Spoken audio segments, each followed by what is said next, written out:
Ini penampakan mobil mewah Sandra Dewi senilai 25 miliar rupiah. Hasil suaminya korupsi timah 271 triliun rupiah.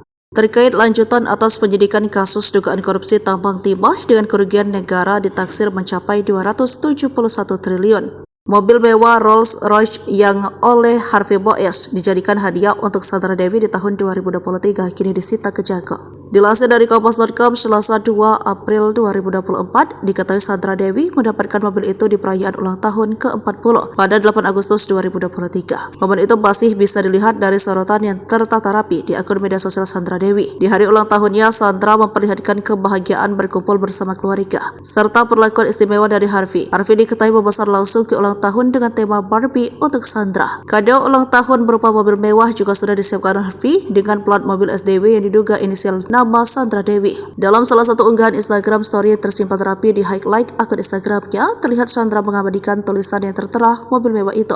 Specially order for SDW, demikian keterangan yang tertera disertai logo Rolls-Royce. Sandra juga mengunggah momen bersama suaminya di dalam mobil mewah tersebut. Sementara itu, harga mobil tersebut di keluaran tahun 2013 bisa mencapai 18 hingga 25 miliar rupiah di Indonesia. Setelah ditelusuri pada Senin 1 April 2024, mobil Rolls-Royce Ghost Extended Wheelbase tahun 2013 dibeli atas nama perusahaan dan tercatat telat membayar pajak. Dalam informasi online di situs Samsat Banten, Rolls-Royce Sandra Dewi jatuh tempo pada 4 Maret 2024 sehingga dia terlambat 27 hari membayar pajak. Per tahunnya, pemilik mobil tersebut harus mengeluarkan biaya pajak kendaraan bermotor sebesar Rp99.786.300 dan SWDK LLJ Rp143.000. Akibat telat membayar pajak, maka Harvey Boes dan Sandra Dewi harus membayar pajak denda PKB sebesar Rp1.995.700 dan denda SWDK LLJ sebesar Rp35.000.